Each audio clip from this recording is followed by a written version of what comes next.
Hi Virgo, welcome. Tingnan natin kung ano mensahe sa'yo. Be open-minded po, hindi po halos lahat makaresonate. Thank you nga po pala sa mga nagsusubscribe, sa mga bumabalik. Maraming pong salamat.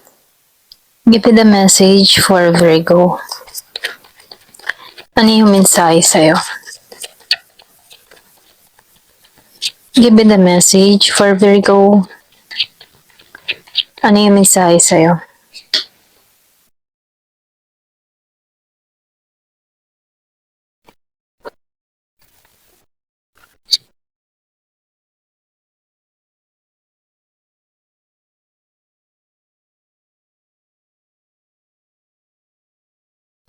Nakikitaan ko dito, magiging maayos ang takbo ng iyong kaperahan. Magiging balanse ang lahat. Nakikitaan ko rin dito yung financially stable. May paglagong mangyayari sa'yo. Nakikitaan ko rin dito kung ikaw man ay naghahanap dito ng hustisya. Makakamit mo to kung ikaw ay napaglinlang, napagloko, or ginawa ng hindi ng kung ikaw man ay ginawa ng hindi maganda. Nakikitaan ko dito na magiging balanse ang lahat.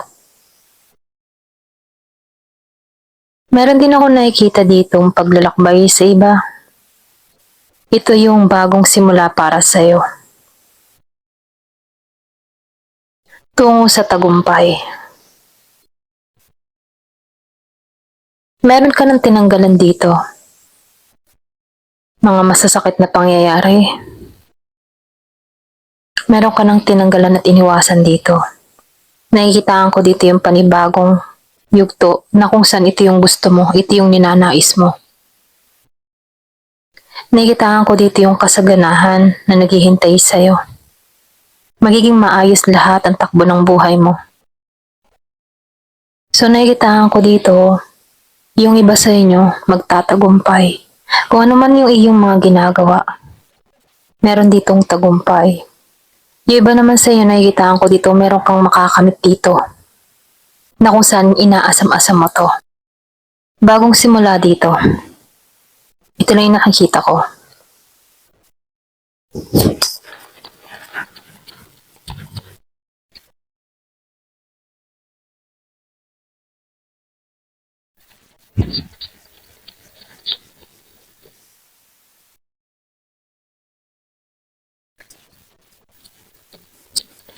Yung iba sa inyo, magiging masaya ka sa taong parating dito. Meron dito magkikitang muli. Kung ikaw man ay nasa LDR situation, meron ako nakikitang pagkikitang muli na kung saan ikasisiya mo to. Meron kang kadiling dito na Scorpio, Cancer, and Pisces. Nakikitaan ko dito yung selebrasyon, pagpupunyagi. Meron din ako nakikitang tagumpay. Kung ano man yung mga pinagdaanan mo, may kapalit rin tagumpay, kasiyahan, kagalakan. Nakikitaan ko dito na papabor sa iyong araw, okay? Na kung saan magbibigay ito ng kasiyahan, kagalakan sa buhay mo. Dahil dito sa taong parating sa'yo. Meron ako nakikita dun sa iba, merong makikipagkasundo, merong offer parating sa'yo. Pwedeng trabaho, pwedeng bagong mangibig, bagong pakikipagsapalaran. Yung iba naman sa inyo, nakikitaan ko dito na meron kang mga pinagdadaanan. Pagdating sa pera, yung iba, hindi halos lahat. Nakikitaan ko dito yung hirap na sitwasyon mo. Meron din ako nakikita ditong nakakaramdam ng, meron siyang iniindang karamdaman, meron siyang sakit, meron siyang sakit na iniinda niya to. Ito yung nagpapahirap sa kanyang sitwasyon. Yung iba sa inyo, no, hindi halos lahat. Meron ditong nakakaranas ng sakit na kung saan ito yung nagpapahirap sa kanya sa sitwasyon. Meron ako nakikitang kinakapos. Yung iba sa inyo, hindi halos lahat. Nakita ko yung 444. Angel number 444. Merong bagong simula sa'yo. Oo. So nakikitaan ko rin dito, yung iba sa inyo, nakakaranas dito ng kapighatian. Yung bang feeling na sinumpa na siya dito dahil sa nararanasan niya dito ang kabiguan. Hindi halos lahat sa part na to, kaya piliin niyo yung energy niyo dito dahil marami kayong Virgo. Nakikitaan ko dito meron ditong tao na may matinding pinagdadaanan. Hindi makatulog, feeling stuck sa sitwasyon. Maraming gumugulo sa kanyang kaisipan, nahihirapan sa sitwasyon. Meron din ako nakikita ditong sinumpa or binigyan ng masamang intensyon. Hindi halos lahat ha, ito lang yung nakikita ko. Kaya sinasabihan ka dito no, once na meron kang nararamdaman, lalo-lalo na sa alas 3, alas 9, alas 6 at alas 12. Kung madalas sumama yung pakaramdam mo, ito na yung time para mag-insenso ka or gumawa ka ng kontra para sa sarili mo. Ito lang yung nakikita ko. Give me the message.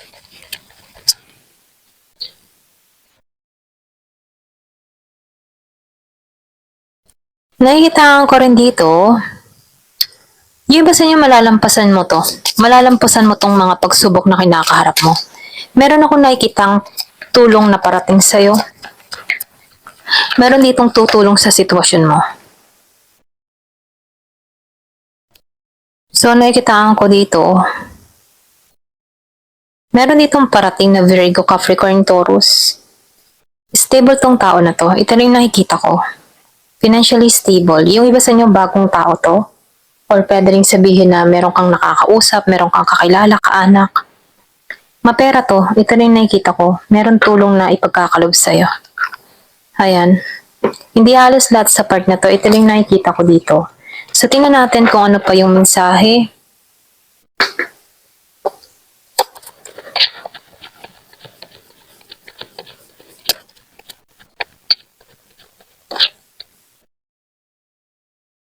So meron talagang parating sa'yo. Meron ditong tulong na ipagkakalob sa'yo.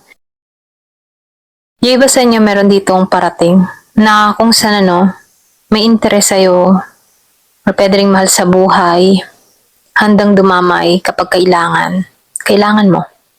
So nakikitaan ko dito matulong itong tao na to. Hindi to magdadalawang isip na tulungan ka kung ikaw man ay nahihirapan sa sitwasyon. Yung iba sa inyo lalo-lalo na sa financial.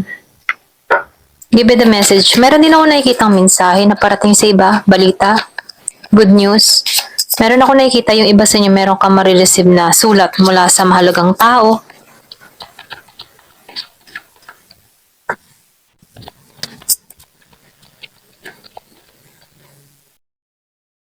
So nakikitaan ko talaga dito, 2 beses na lumabas tong death and coffin.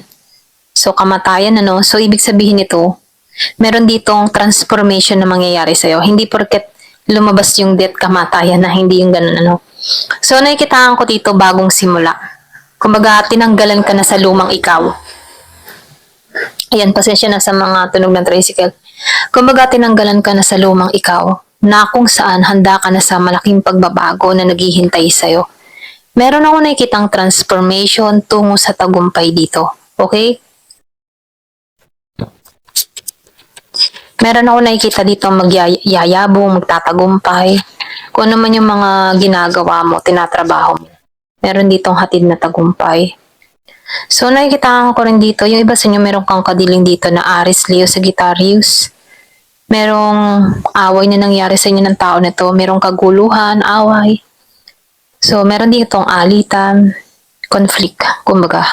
So nakikita ko dito, yung iba naman sa inyo family affair or pwede rin humantong sa hiwalayan, tampuhan. So nakikita ko dito, hindi pagkakasundo-sundo. So nakikita ko dito, merong naging issue itong tao na to sa buhay mo.